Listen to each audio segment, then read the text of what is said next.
Congress party के वरिष्ठ नेता और महाराष्ट्र कांग्रेस के पूर्व प्रदेश अध्यक्ष नाना पटोले साहब हमारे साथ हैं। पटोले साहब, आज छात्रों की गूंज कार्यक्रम महाराष्ट्र के पुणे पहुंचा है, लेकिन महिला सशक्तिकरण का मैसेज इस मंच से राहुल जी आज देते नजर आएंगे। तो कुछ खास बात कि महिला सशक्तिकरण, क्योंकि छात्रों की गूंज के काफी और कार्यक्रम हुए हैं पहले, लेकिन आधी आबादी को टारगेट करता हुआ ये पहला नहीं पुणे इस बारे में आपको सबको पता होगा कि महात्मा ज्योतिबा फुले और सावित्रीबाई फुले ये दोनों ने ही स्त्री को शिक्षा देने का यही से शुरुआत की थी। जो आज सत्ता में बैठे उनके पूर्वजों ने उनका विरोध किया था, और आज उन्हीं के बदौलत देश की राष्ट्रपति हो, प्रधानमंत्री हो या बड़े बड़े पोस्टे पुरुषों के साथ आज महिला अगर चलती है तो उसका रीज़न ही जो था सावित्रीबाई फुले और महात्मा ज्योतिबा फुले, और यही से अन्याय के विरुद्ध में लड़ने की आवाज़ जो हमारे दैवत छत्रपति शिवाजी महाराज, उनकी हमारी माँ साहब जिजाऊ, उन्होंने यहीं पे शिवाजी महाराज को अन्याय के विरुद्ध में लड़ने की ताकत दी थी। तो मुझे लगता है कि महिलाओं की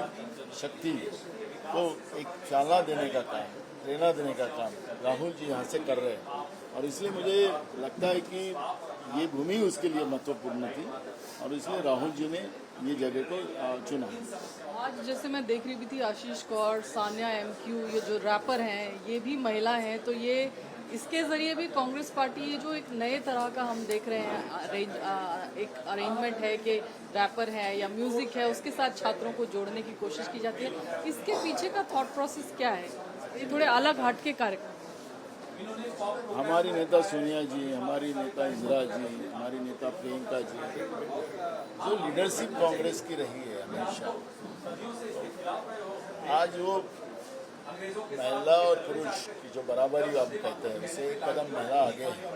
तो मुझे लगता है कि यही भूमि से महिलाओं का एक संदेश पूरे देश में जाए, ये राहुल जी का सपना है, और मुझे लगता है कि ये सभी लोग यहाँ पे आमंत्रित।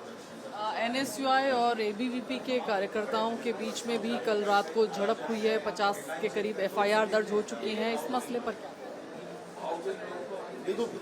बीजेपी राहुल जी को डरती है तो अब पूरे देश को पता है। देश के प्रधानमंत्री हो, देश के गृह मंत्री हो,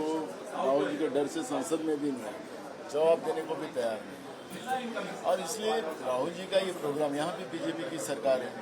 राहुल जी का यहाँ प्रोग्राम हो रहा है, और राहुल जी के प्रोग्राम को डिस्टर्ब करने के लिए कल रात को अंधेरे में जिस तरह से महिला बच्चों के हॉस्टल में ABVP के बच्चे घुसा कर बच्चों के बाल नोचे गए, कपड़े फाड़े गए, और इसमें बहुत बड़ा वहाँ पे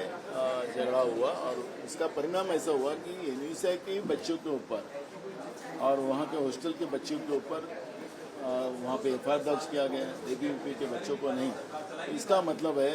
कि जानबूझकर इस राहुल जी के प्रोग्राम को डिस्टर्ब करने के लिए ये कोशिश की गई है,